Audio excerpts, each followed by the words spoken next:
네, 현재장 시장 흐름 보시면요. 양시장 모두 빨간불이 들어와 있습니다. 오늘 거래소에서는 500여 개가 넘는 종목이 빨간불을, 그리고 코스닥 시장 안에서는 현재 600여 개가 넘는 종목들이 올라주고 있습니다. 과연 이 시장 안에서의 오늘 핵심 포인트는 무엇일지 변영희 대표, 이성 이사와 함께 정리해 볼게요. 어서 오세요. 네, 반갑습니다. 안녕하십니까. 앞서 저희가 반도체 이야기를 했는데 오늘 시장에서 반도체만 강한 게 아니에요. 뭐 네. 로봇도 강하고, 그리고 여기에 2차 전지주들이 어제에 이어서 추가 상승이 나와주고 있습니다. 과연 어떤 뉴스가 오늘 시장을 또 뜨겁게 만들었는지 주제 보시죠. 전고체 배터리가 거의 주인공이었어요. 그래서 전고체 배터리 관련주를 봐야 될지, 아니야 여전히 현실적인 거는 LF 배터리야, LF 배터리를 봐야 될지, 오늘 이에 대해서 팩트 체크해 보도록 하겠습니다. 전에부터 이제 상승했다라고 했는데 그 해석을 어떤 분들은 어제 딱 로봇이 꺾이는 순간, AI가 꺾이는 순간 2차 전지가 가서 네. 수급의 손바뀜으로 보신 분들 계시고, 아니 이제 테슬라가 최근 주가 흐름이 좋고 사이버 트럭도 공개가 되니까 그래서 2차 전지가 관심을 받는 거야라고 분석하시는 분도 계시던데 어떻게 이유 찾으셨습니까? 우선은 수급의 변화 이전에 시장에서 부각이 되었던 부분은 이제 미국의 자동차 업체 같은 경우가 차량 부품, 그다음에 광물 부분에 대해서 이제 부분 허용 가능성이 부각이 되는 모습이었어요. 이 부분이 이제 1일 기준으로 발표가 될 텐데, 미소 기준으로 25% 미만 적용이 된다라고 하면은 우리나라 2차 전지 소재업체 같은 경우는 추가적으로 상승이 가능할 것으로 보이고요.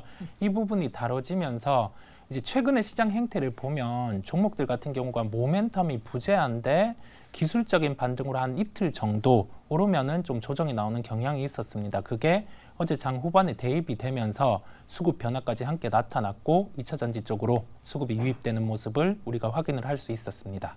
그런 와중에 오늘 또 뉴스가 재료가 나와줬어요. 그래서 더 전고체 배터리에 대한 관심이 뜨거워졌는데 꿈의 배터리 전고체 개발 사업에 1,170억대 예타 통과 뉴스가 나왔습니다. 네. 예비 타당성 통과라고 하잖아요. 네. 어떤 내용인지, 전고체 관련주들에게는 어떤 영향을 미칠 수 있을 거라 보십니까? 우선 뭐 국책 사업 1,172억 원 규모의 이 정부 국책 사업인데, 산업통상부 자원부가 뭐 지금 전고체, 그리고 리튬 메탈, 리튬 황에 관련된 이 2차 전지 배터리 어떤 개발 지원비를 이제 사업비로 좀 확정했다. 이제 여기 예비 타당성을 이제 통과했기 때문에 관련해서 어떤 기술 개발에 관련된 이 정책 자금들이 좀 지원될 수 있는 가능성, 이 부분인데, 사실 이 부분은 이런 기술들을 좀 논의하기 이전에 이미 지금 현재부터 좀 개발이 좀 진행되어 있었기 때문에, 여기서 좀 더 확장성 관점에서는 뭐 지금 대기업이 주도해서 이 차세대 뭐 배터리에 대한 어떤 개발을 좀 앞다퉈서 좀 하고 있지만, 중소기업들 내지는 이 중기업에서의 어떤 이 정책 지원금 또는 이 국책 과제 수행에 따라서 향후에 관련된 어떤 기술 고도화를 이룰 수 있는 어떤 장점을 좀 지니지 않을까 판단해봤습니다. 네, 이성 이사님도 오늘 이 기사가 네. 특히 2차 전지 안에서 전고체 배터리주에 대한 관심을 끌어모으는 데 성공했잖아요. 네. 여기에 대해서 지속성 있게 관심을 가져볼 만한 뉴스다라고 보세요? 그렇지는 않을 것으로 보고 있어요. 왜요? 이게 왜냐면 2017년에서 18년에 삼성 SDI가 얘기를 했던 게, 일본 도레이 같은 경우가 2023년 전고체 배터리를 개발하겠다라는 점을 공표를 했었죠. 그런데 2020년에 우리가 2023년은 불가하다, 2025년으로 딜레이를 한 번 시켰고, 현재 시점 2022년에서 2023년 시점에 2027년에 우리는 개발을 할 수 있다라고 또 딜레이를 시켰습니다. 이 부분이 왜 그렇냐고 하면은 전고체 배터리 같은 경우는 수율을 잡는 게 여기에 대해서 쉽지 않아요. 그다음에 물성 같은 경우를 여기에서 배합을 해서 수율을 잡아야 되는데 그게 잡히지 않고 있는 상황입니다. 그만큼 소재단에서는 우리나라보다 일본이 좀 우위에 있는 부분이 있죠. 그런데 그 부분에 대해서 아직 진행을 하지 못하는 부분이 있고, 우리나라 기준으로 봤을 때 삼성 SDI 같은 경우도 2027년, 그다음에 현대차 같은 경우는 2025년에 샘플 물량 같은 경우를 만들 수 있다라고 하고 있습니다. 그러면 시장에서는 과거에 전고체 배터리가 만들어지면 3원 계단이 다 뭐 없어질 수 있다 했죠. 그런데 우선은 만들어지지 않고 있는 상황이고, 그다음에 이 예타 같은 경우를 한 1,200억, 1,300억대 투입을 한다 하더라도 당장 쉽지 않단 말이죠. 계속 딜레이가 되고 있습니다. 그러면 최소한 이게 좀 어느 정도 가시화가 되는 부분이 확인이 필요해요. 즉 샘플이라도 만드는 걸 보고 그때 이제 접근할 필요가 있겠습니다. 괜히 꿈의 배터리라고 꿈이라는 게 붙는 게 네. 괜히 붙는 게 아니다라는 이야기를 했으니까 지금 당장 샘플이든 무언가 성공하는 걸 봐야지만 우리가 이것에 대해서 더 환호하고 계속 관심을 가져줄 뻔한데 아직은 그런 실체가 없기 때문에 연속성에서는 약간 퀘스천 마크가 붙는다라는 의견이거든요. 그럼에도 저희 시청자분 중에 한 분이 이러셨어요. 우리 국내 증시는 꿈을 먹고 가는 시장이라고 주식은 심리가 진짜 중요합니다라고 했고 실제로 그래요. 오늘 상한가까지 간 종목들이 있잖아요. 오늘 어떤 종목들이 그 수혜주로 꼽히면서 크게 올랐습니까? 우선 전고체 배터리의 또 이슈 여기는 이 고체 전해질의 이제 기술적 메커니즘인데 여기서는 뭐 황화 리튬 관련주 또는 고체 전해질 개발하고 있는 회사들 오늘 주가 흐름들을 보면 한농화성 그리고 이수 스페셜티 케미칼 레몬 이런 종목들이 좀 강하게 상승 흐름을 좀 보여주고 있고 CIS도 오늘 7.3%대 좀 상승하고 있는데 지금 아직은 상용화된 부분들은 아니지만 이 기술적 메커니즘이 지금 뭐 양극재, 음극재 그리고 분리막 전해단에서 여기서 전해액과 분리막이 사라지고 고체 형태의 전해질로 좀 대체가 되면서 소재가 좀 단순해집니다. 그래서 지금 고체 전해질의 어떤 기술적 소재 부분들은 황화 리튬을 좀 기반으로 한다. 그래서 이제 황화 리튬을 좀 개발하고 또는 좀 생산하고 있는 뭐 한농화성이라든가 이수 스페셜티 케미칼이 상대적으로 좀 강한 흐름들이 좀 나타나진 것 아닌가라고 좀 판단해봤고요. 지금 상용화 관점에서는 뭐 2025년도에 일부 상용화 또는 2027년도에 본격적인 대량 양산이다라는 전망들 좀 나오고 있는데 고체 이 전해질은 사실 뭐 지금 시생산 내지는 좀 샘플에서는 구현은 좀 가능하다라고 저는 보고 있거든요. 다만 여기서 이 수익성 또는 이 수율성을 좀 우리가 확보해서 소량 생산이라도 좀 가능한 수치가 지금 당장은 좀 불가피한 그런 부분들이기 때문에 관련해서는 지금 뭐 황산 리튬 관련주들이 당분간 좀 이슈에 좀 더 민감하게 좀 반응하지 않을까 판단하고 있습니다. 네, 그래서 이렇게 두 분의 이야기를 다 들어봤는데 오늘 전고체 배터리는 주가적으로 굉장히 크게 움직이긴 하지만 아직 실현 가능성에 대해서 먼 이야기다라고 판단하시는 분들이 많거든요. 그럼 조금 더 지금 현실적으로 쓰고 있는 배터리를 볼게요. NCM LFP 이렇게 있습니다. 근데 그 LFP에 대한 이야기가 자꾸 나오고 있잖아요. 다들 가격을 다운시키기 위해서 전기차 가격을 다운시키기 위해서는 저가 배터리를 써야 되고 그럼 LFP 배터리가 적합하다라고 하는데 여전히 여기에 대한 관심 그리고 기업들의 투자는 좀 이어지고 있습니까? 어때요?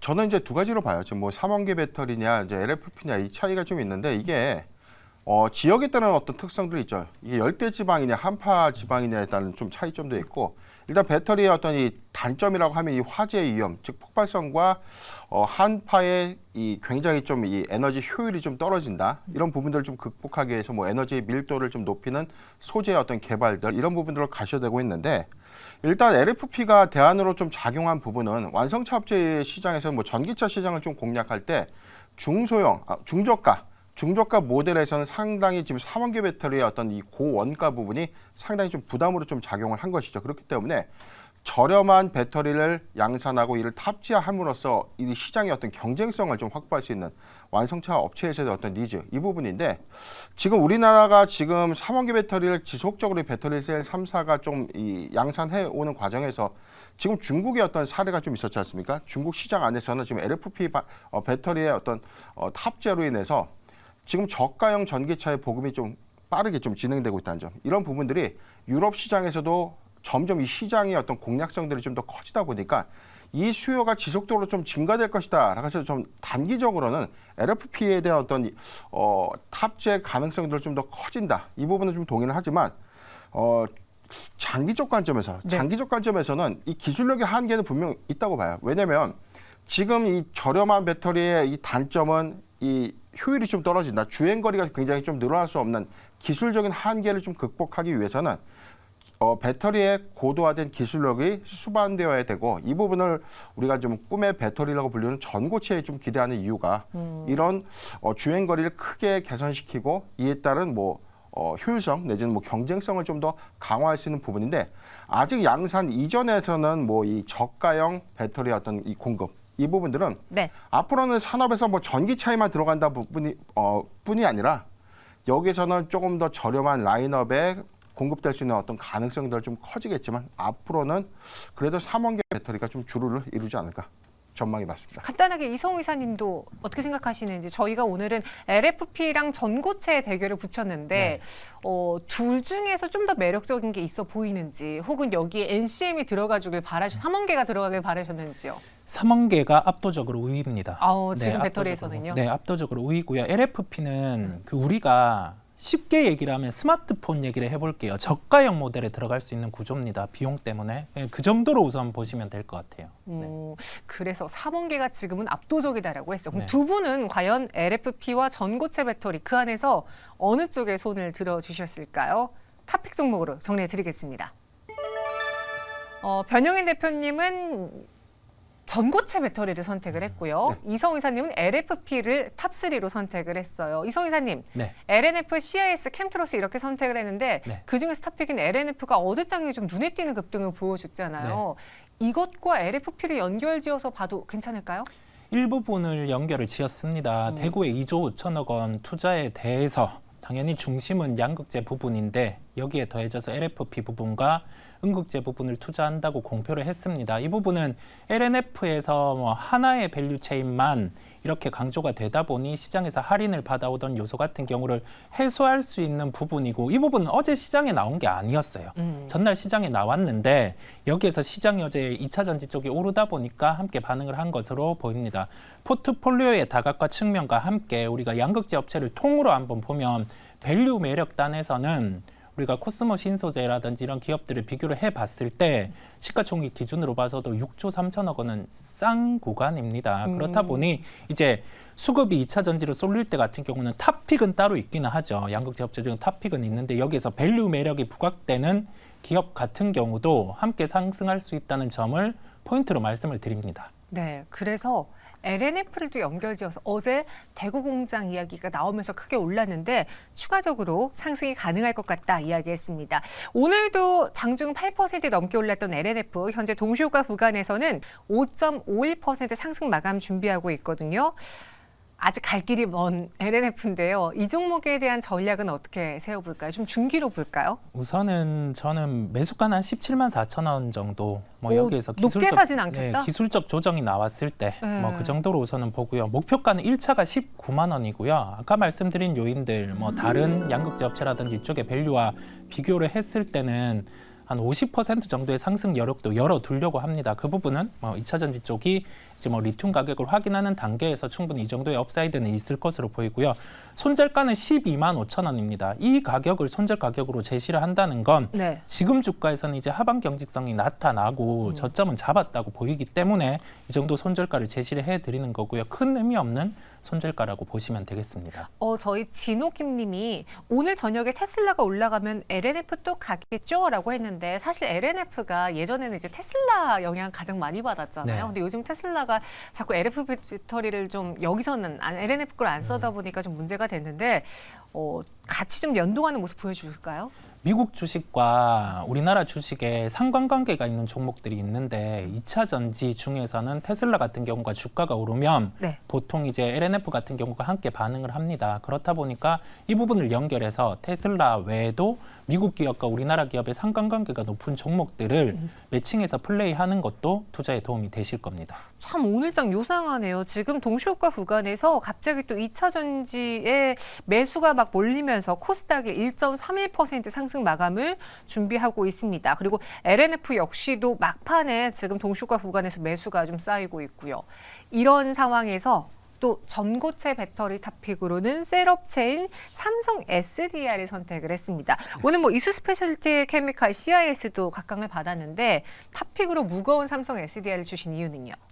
일단 고체 전해질사들의 주가 흐름들이 더 빠르고 사실 이 이슈나 수급에 좀 더 민감했던 것들이 고체 전해질 관련 종목들이었는데 그런데 상대적으로 이런 전고체 배터리에 대한 어떤 이 조기 진입 이 부분에 대해서는 삼성 SDI가 사실상 좀 많이 반영되지 못한 측면이 좀 있다라고 판단을 해봤습니다. 먼저 3월에 전고체 배터리 파일럿 라인을 현재 구축을 좀 했었고요. 6월 달에 이 전고체 배터리의 이 샘플 제작이 완료가 됐고 일단 언론에서는 뭐 연내 시제품을 양산할 수 있다라고 좀 발표는 했지만 아직까지 시제품이 양산되지 못했어요. 그렇지만 뭐 2024년도 안에는 관련된 어떤 1차 시제품이 좀 구현이 좀 될 것이다라는 어떤 이 전망들이 좀 우세하기 때문에 지금 배터리셀 3사 또는 뭐 지금 글로벌에서는 뭐 토요타가 좀 가장 좀 빠른 진입 시기를 좀 앞두고 있지만 저는 국내에서는 삼성 SDI가 가장 빠른 기술 구현력을 좀 보여왔고 여기서는 특히나 이 보유 특허 관점에서도 뭐 세계에서는 뭐 거의 뭐 두 번째로 많은 특허를 좀 선점하고 있다. 이 부분은 2025년도에 일부 초기 부분 양산 그리고 2027년도 대량 양산을 우리가 좀 주목해 본다면 전고체 배터리의 시장 점유율이 2030년도 시점에는 전체만 한 10% 정도 추산이 되고 있다. 이 부분은 상징적 의미가 굉장히 좀 크다라고 보고 있기 때문에 저는 지금 굉장히 좀 주가가 고점 대비 아직도 회복률이 굉장히 좀 미비하지만 맞아요. 저평가 내지는 뭐 저는 지금 현재 주가 부분에서는 충분한 좀 접근할 수 있는 매력도가 좀 높지 않나 판단을 해봤습니다. 네, 그래서 삼성 SDI를 전고체 관련 탑픽으로 선택을 해서 그럼 전고체라는 그 키워드를 가지고 삼성 SDI에 접근하는 만큼 단기로 보기는 어려울 것 같아요. 왜냐하면 그렇죠. 두 분 다 지금 현실화되기에는 시간이 많이 소요된다라고 했으니까 저평가 매력에 투자하면서 중장기로 볼까요? 전략 어떻게 세울까요? 저는 지금 48만 원 미만은 네. 충분히 좀 매수하기 좋은 구간이다라고 좀 보고 있어요. 지금 아직 48만 원대 회복을 못 하고 있는데 추세 48만 원 하단 구간은 지금도 좀 이 바닥권 구간이다라고 좀 판단을 하고 있거든요. 그렇기 때문에 48만 원 미만은 분할 시 조정 시 분할 매수 좀 가능한 구간이 아닐까라고 좀 판단해봤고 목표가는 65만 원 그리고 손절가는 41만 원을 제시해드리겠습니다. 네, 이렇게 삼성 SDI 목표 주가 65만 원, 손절가 41만 원 제시했습니다. 오늘 동시효과 구간에선 0.21% 상승 마감 준비하고 있고요. 현재 코스피는 0.64%의 강세를, 코스닥은 1.21%의 오름세를 보여주고 있습니다. 오늘 참 말이 많은 두산 로보틱스 다시 또 9만 원 선으로 막판에 올라갔어요. 장중 고점인 11%의 급등의 종가를 형성하려고 준비 중에 있습니다. 92,300원 까지 지금 올라가 있는 상황이고요. 다시 또 이전 고점까지 향해 가고 있는 모습. 과연 이런 시장 어떻게 마감할지 장 마감은 지금부터 전해드리겠습니다.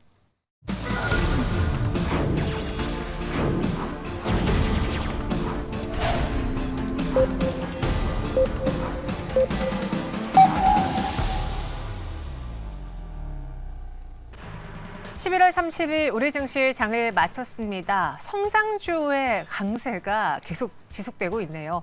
일단 어제 그 무언가 손바뀜이 일어난 듯 하면서 로봇 AI는 쉬고 2차 전지가 갈까 했는데 오늘 시장에서는 다 같이 관심을 받았습니다. 대표적으로 두산 로보틱스가 또 한 번 두 자릿수의 급등을 장 막판에 보여주면서 아직 살아있음을 보여줬고요. 또 오늘은 2차 전지주들이 대다수의 종목이 빨간불을 켰어요. 앞서 이야기해드렸던 것처럼 전고체 테마, 여기에다가 뭐 LFP, 삼원계 관련주, 또 후공정 이런 식으로 많은 종목들이 올라줬는데요. 과연 이런 시장에서 우리가 봐야 될 마지막 투자 포인트는 무엇이 있는지 먼저 김예솔 아나운서 통해서 알아보도록 하겠습니다. 네, 11월 30일 목요일 클로징벨 플러스 마감 확인해 보시죠. 11월의 마지막 거래일인 오늘 양시장은 하락 출발했지만 양시장 모두 상승으로 전환하며 거래를 마감했습니다. 코스피는 오늘 시장에서 등락을 거듭했습니다만 장 후반 들어 수급이 다시 한번 들어왔습니다. 전거래일 대비 0.49% 상승하며 2,532포인트까지 올라온 모습입니다. 코스닥 역시도 상승부를 점점 더 키웠습니다. 전거래일 대비 1%대 상승하며 830선에 오늘 시장 거래를 마감했습니다. 그럼 오늘의 수급부터 체크를 해보도록 하겠습니다. 어제 시장에서 코스피 장중에 외국인의 수급이 강하게 들어왔었는데요. 오늘 시장에서는 외국인이 발을 뺐던 모습입니다. 1,000억 원 넘게 외국인 순매도하는 반면에 기관의 강한 수급이 다시 한번 들어옵니다. 2,600억 원 넘게 순매수했고요. 장 마감 직전 외국인의 수급까지도 들어온 모습 확인할 수 있습니다. 코스닥 역시도 외국인의 수급이 장 후반 들어서 강하게 들어왔는데요. 1,100억 원 넘게 매수 우위 나타냈고요. 기관과 개인은 물량을 팔아내는 그런 시장의 모습이었습니다. 그럼 오늘 외국인들이 담은 종목부터 확인을 해보시죠. 네, 외국인들은 반도체부터 2차 전지까지 다양한 기업들을 담아냈는데요. 일단 반도체 장비 기업인 HPSP 5거래일 연속으로 상승 마감하고 있는 모습입니다. 어제에 이어서 외국인이 오늘도 순매수하는 모습이고요. 오늘 로봇주들이 강했던 가운데 두산 로보틱스가 오늘 외국인의 순매수로 11% 넘게 급등으로 거래를 마감합니다. 2차 전지 기업인 금양 역시도 6% 넘게 상승하며 6거래일 연속으로 오늘 상승 마감하고요. 금융주인 KB금융과 완성차 기업 기아까지도 물량을 담아냈던 모습입니다. 그럼 외국인 이어서 기관의 수급도 체크를 해보시죠. 기관들은 오늘 대형주를 중심으로 많이 담아냈습니다. 코스피 시장의 수급이 강하게 들어온 만큼 삼성전자와 SK하이닉스, 기아까지 물량을 담아냈고요. 그리고 어제에 이어서 연속성이 이어집니다. 하나오션과 LNF까지 기관의 순매수 종목에 이름을 올립니다. 오늘 시장은 이렇게 2차 전지, 특히 전고체 배터리에 집중을 하는 모습이었는데요. 산업통상자원부는 어제 2차 전지 기술 개발 사업이 예타를 통과했다라고 밝혔습니다. 이로 인해서 이 사업은 내년부터 2028년까지 진행이 될 예정인데요. 이로 인해 전고체 배터리 관련된 기업들이 일제히 큰 폭으로 급등세를 보였습니다. 화학 생산 업체 한농화성이 상한가로 직행을 했고요. 이수 스페셜티 케미칼도 장중에 역시나 상한가로 직행을 했습니다. 그리고 2차 전지 기업들 이수화학과 리튬 관련 기업 레몬까지도 일제히 큰 폭으로 상승하는 모습을 보여줬습니다. 이렇게 오늘 우리 증시를 받쳐줄 수 있었던 건 2차 전지였는데요. 이뿐만이 아닙니다. 이 외국인의 수급이 연속적으로 들어오고 있는 이 HPSP를 필두로 반도체 장비 기업들도 일제히 상승하는 모습을 보였습니다. 반도체 세정 장비 기업인 제우스가 14% 급등으로 오늘 시장 마감을 하고요. 그리고 반도체 검사 장비 기업 펨텍, 그리고 반도체 로봇 관련 기업이죠. T로보틱스까지 일제히 오늘 강세로 마감을 했습니다. 그리고 오늘 장중에 해운주들도 큰 폭의 시세를 내기도 했는데요. 외국인의 순매수가 이어지고 있습니다. 흥하해운이 11% 급등으로 마감을 하고요. STX 그린로직스, 그리고 펜오션까지 오늘 장 초반부터 장 후반까지 일제히 빨간불로 마감을 했습니다. 최근에 약세였던 해운주가 이렇게 오늘 지수의 상승을 이끌면서 일부 운임지수가 상승세를 탔고 또 블랙 프라이데이 기간 동안 쇼핑객들이 늘어나면서 경기 반등의 신호로 해석을 하는 투자자들도 많은데요. 과연 이러한 특징주들 어떻게 해석을 하고 또 12월은 어떻게 대응하는 게 좋을지 클로징벨 플러스 통해서 계속해서 확인해 보시죠.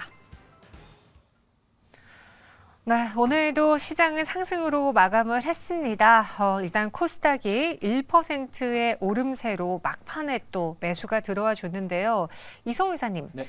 최근 이 시장의 상승 약간 많은 분들이 긍정적으로 톤이 좀 바뀌고 있어요. 네. 특히 성장주들의 강세로 인해서 뭔가 코스닥이 연말을 좀 주도할까? 산타랠리를 준비해야 되나? 뭐 이런 이야기들이 있는데 어떻게 보시는지, 실제로 지금 지수가 오르는 게 정말 시장이 좋아서 오르는 건지, 아니면 오늘은 뭐 2차 전지를 사느라 지수가 올라간 건지, 네. 어떻게 보십니까? 코스닥이 추가로 상승하기 위해선 2차 전지가 올라줘야 됩니다. 그렇긴 하죠. 네, 2차 네. 전지가 올라줘야 되는데, 그러면 2차 전지가 여기에서 주가가 머무른다는 가정을 하나 놔봐요. 그랬을 때는 나머지 시총 상위주들이 강해야 돼요. 그게 어제 좀 변동성이 컸던 쪽들, 뭐 알테오젠, 레인보우 로보틱스, JIP엔터 이쪽이 강해야 됩니다. 그렇다 보니 수급을 주고받는 형태가 나올 텐데 지금 측면에서는 2차 전지의 추가 반등 가능성을 열어둡니다. 단 아까 말씀드린 요인처럼 미국에서 이제 중국의 광물 부분이라든지 소재 부분 같은 경우를 어느 퍼센트까지 허용을 해줄지, 25% 미만으로 이 부분을 허용해줄지에 따라서 주가는 좀 갈릴 수 있습니다. 그 부분이 확인되면 2차 전지의 추가적인 상승 가능하다고 보입니다. 시장에서 그래도 좀 우호적인 가능성은 열려 있다. 시장 상승에 대한 가능성은 열려 있다라고 해주셨고요. 특징주 하나씩 볼게요. 오늘 전고체 배터리 앞서 언급을 했잖아요. 그 중에서 한농화성, 뭐 이수화학, 이수 스페셜티 케미칼 이런 종목들이 크게 올랐습니다. 한농화성은 상한가로 마감을 했네요. 14,590원의 종가를 형성했는데, 물론 오늘 오전장에 들어가신 분들도 계실 거예요. 네, 그래서 그 안에서 뭐 장기적으로 차익 내리고 나오신 분도 계실 테고, 아직까지 갖고 계신 분들 계실 텐데 어떻게 하는 게 좋을까요? 이 종목 내일장 추가 상승한다면 그때는 나올까요? 일단 내일 시초까지는 그래도 상승 흐름을 좀 이어가지 않을까라고 좀 보고 있는데, 이게 좀 지속되기에는 굉장히 좀 이 전고체 상용화 관점에서는 단기적 이슈로 좀 접근하는 게 맞지 않을까라고 보고 있습니다. 오늘 나왔던 뭐 국채과제에 대한 어떤 이 내용들은 전고체 배터리, 그리고 리튬 메탈, 리튬 황 배터리인데 이 세 가지 힌트가 좀 있어요. 전고체 배터리는 이 전해질 또는 이 분리막을 고체 전해질로 좀 대체하는 것. 그리고 리튬 메탈은 흑연 대신 이 리튬 메탈로 이 대체하면서 에너지 밀도와 수명을 좀 개선시킨다. 그리고 리튬 황은 양극재 소재의 이 황산 리튬이 좀 이 부가가 좀 되면서 여기서 이 배터리가 굉장히 좀 가벼워지는 효과가 좀 있다. 이 부분은 전기차 말고 수직 이착륙기 여기에 좀 적용될 수 있다. 그래서 이제 세 가지에 대한 어떤 정부 기술 정책 과제에 대해서 뭐 예비 타당성을 좀 통과했다라고 하는데 전체적으로 지원 규모가 좀 크진 않지만 시장에서는 그래도 최근에 2차 전지가 좀 크게 좀 조정받거나 좀 횡보하고 있던 이 과정에서 그래도 단기적 어떤 이슈로 좀 접근하는 게 맞지 않을까 보고 있고요. 저는 13,600원이 좀 이탈하지 않는다면 보유 의견을 좀 제시해 드리는데 내일 시초에 좀 강한 흐름이 좀 나온다면 일부 차익 실현 대응하는 것이 좋겠다라고 의견을 드리겠습니다. 네, 앞서 선택탑3에서 전고체 편을 들어줬지만 내가 전고체를 선택한 거는 중장기적으로 봤던 거지. 오늘 이 이슈가 계속 지속되면서 전고체 관련주를 끌어올릴 걸로 보지는 않는다. 그렇기에 오늘장 크게 오른 한농화성과 같은 종목들 내일 시가 보고서는 이제 차익 실현 혹은 매도 타이밍을 노려보자라고 매도 관점 의견 주셨습니다. 그리고 앞서 김미술 아나운서가 언급을 했는데 오늘 해운주도 강했어요. 네네. 뭐 블랙 프라이데이가 예상보다 또 선전했다 그러고 운임 지수가 올랐다고 하는데 그중에서 흥하해운도 오늘장 급등 마감을 했습니다. 이런 좀 중소형 해운주 쪽으로 보는 게 오히려 수익률 게임에서는 좀 더 좋을까요? 유리하기도 한데 네. 이 가격이 왜 올랐는지를 파악하는 게 중요할 것 같아요. BDI 지수가 최근에 강합니다. 이 부분은 철광석 가격이 상승을 하면서 해운에서 운임 가격이 올라오는 형태가 나타났습니다. 자, 공급에 대한 변화가 아니라 이제 수요에 대한 변화로 BDI 지수가 올라오기 시작을 한 겁니다. 그렇다 보니까 주가들이 강한 거거든요. 그러면 공급이 줄어드는 부분에서는 주가가 좀 일회성 요인이 있죠. 그런데 수요를 확인했다는 점에서 우리가 BDI 지수를 중심으로 한 해운주 같은 경우는 매수를 유지를 합니다. 다만 종목이 갈립니다. 페노션 같은 경우가 최우선이고요. HMN 같은 경우는 매각에 대한 부분에 이벤트가 남아 있어요. 그렇다 보니까 지표 자체도 다르다 보니 좀 확인을 해야 될 부분이 있겠습니다. 오늘 흥하해운도 상승 마감 그리고 해운주 안에서 왜 BDI 주식 운임지수가 올랐느냐라는 걸 봤을 때는 일단 탑픽으로는 페노션 이야기를 해주셨는데 오늘 뭐 페노션, 대한해운, 흥하해운 다 올랐는데 윗꼬리가 달려서 저는 괜히 또 이거 눈속임이면 어떡하지 오늘은 매도했어야 된다라고 좀 후회를 했는데 네. 신규 매수 관점이라고 주셨잖아요. 네. 괜찮은 건가요? 딱 뭐 이렇게 윗꼬리가 나올 때 따라가는 건 아니에요. 우리가 기술적 측면을 대입을 해서 각 기준이 다르겠지만은 뭐 단기평에 주가가 붙을 때, 뭐 5일2평, 뭐 이런 구간대에 진입을 하는 게 낫습니다. 그리고 BDI 지수는 매주 화요일에 발표를 합니다. 그렇다 보니 주 초에 아무래도 접근을 하는 게 시세에는 더 유리하겠습니다. 알겠습니다. 그리고 오늘 테마로는 또 정치 테마주 중에서 이낙연 정치인 테마주가 올랐어요. 제가 어제 이야기를 했거든요. 네. 이게 한동훈 테마주가 이렇게까지 움직였으면은 그 다음 정치인을 또 찾으면서 정치 테마주 끌어올리지 않겠느냐라고 네. 했는데 제발 그런 거에 목숨 걸지 말아라라고 어제 이건희 부장님 또 혼났어요. 근데 오늘 남선알미님 포함해서 이낙연 정치인 테마주가 올랐더라고요. 네. 어떻게 생각하십니까? 우선 뭐 신당 창당 관련된 뭐 이슈죠. 네. 지금 이게 사실 이 회사 사모멘텀과는 좀 전혀 관계가 없고 그렇긴 하죠. 이슈랑 좀 수급 때문에 가는데 다만 좀 오늘 거래가 좀 굉장히 좀 많았다는 점 그리고 추세 구간에서 뭐 2,100원이 좀 이탈되지 않는다면 여기서 이슈몰이 하에서의 주가 상승은 좀 더 있을 수 있다. 다만 이게 좀 제로라고 좀 보기엔 좀 굉장히 좀 민망한 부분이 좀 맞아요. 있기 때문에 저는 뭐 보유자의 영역이다라고 좀 판단되고요. 2,100원이 이탈되지 않는다면 조금 더 가져가는 것도 나쁘지 않겠다라고 의견을 드리겠습니다. 네, 사실 뭐 남선알미늄에 오늘 수급도 좀 들어왔고 매수세가 붙었기 때문에 추가 상승 가능할 것 같긴 한데 그런데 우리는 또 건전한 투자를 원하잖아요. 네, 그런 분들에게 있어서는 그냥 정치 테마주 특히나 정책과도 연관이 없는 그냥 애매모호한 테마주는 그냥 안 하는 게 낫다. 라고 이건희 부장님의 이야기 다시 한번 전해드리겠습니다. 또 오늘 시장에서 많이 올랐던 대표적인 종목 제우스도 볼게요. 14% 넘는 급등으로 마감을 했습니다. 47,450원에 장을 마쳤는데 갑자기 이런 식으로 반도체 안에서 한 종목씩 갑자기 팍팍 팍팍 솟아오르는 종목들이 요즘 많아지고 있어요. 오늘 제우스의 상승은 좀 어떤 의미로 올랐을까요? 삼성그룹에서 이제 로봇의 발주가 추가로 가능한 점이 시장에 부각이 되는 것 같습니다. 이러한 시세 같은 경우는 뭔가 없던 요인이 추가로 나타날 때 발생하는 시세라고 할 수 있겠고요. 추가로 봤을 때 뭐 후공정단들 중에서 미리 좀 밸류를 가지고 오는 형태가 나타나는 기업들이 있는데 그 부분에 대해서 주가는 우선 조정이 나왔었고 그러면서 다시 내년에 기대감이 좀 부각이 되고 있는 점을 기억을 하시면 되겠습니다. 그럼 이 제우스의 경우에는 계속 들고 가는 게 좋을지요? 보유하고 계신 분들은 지금은 홀딩 구간이라는 말씀을 드릴 수 있겠고요. 시가총액 한 5,500억 정도의 체력은 있습니다. 지금이 한 4,900억 정도 되기 때문에 상승에 대한 부분은 적어도 한 15% 정도 남아있는 구간이라는 말씀을 드립니다. 네. 오늘 이외에도 펩트론이 9.55% 상승 마감을 했고 그리고 CIS도 7.87% 오름세, LS 네트워크스는 9.51%의 강세로 마감을 했습니다. 그럼 내일 시장에서 또 우리가 봐야 될 건 뭐가 있는지가 궁금하네요. 변영애 대표님, 핵심 포인트 짚어주실까요? 네, 미국의 뭐 개인 소비 지출, 뭐 PC 지표인데 이 부분이 시장 예상치에 좀 부합할 것이다라는 전망들 좀 나오고 있지만 이게 사실 시사하는 바가 12월에 뭐 금리 동결을 우리가 좀 기대한 부분에 대해서는 뭐 선반영이 됐다라고 보여지지만 2024년도 금리 인하에 대한 어떤 가능성들이 좀 더 빨라질 수 있다. 이런 부분들이 오늘 시장에는 어떤 관망 영향으로 좀 작용을 했지만 이게 12월 증시의 가장 중요한 키포인트가 되지 않을까라고 좀 보고 있기 때문에 다만 지금 현재 이 개별 장세가 좀 지속되고 있다는 점에서 오늘 2차 전지 섹터의 어떤 반등은 굉장히 많은 수급을 좀 개선시켰다라고 판단해 봤습니다. 2차 전지의 상승이 많은 종목들의 수급을 개선시켰다 이야기해 주셨고요. 그리고 미국 경제 지표 체크해 보자라고 했습니다. 또 개인적으로 궁금한 게 이사님, 네. 요즘 시장이 자꾸 빠르게 움직이잖아요. 네네. 실제로 오늘 장도요.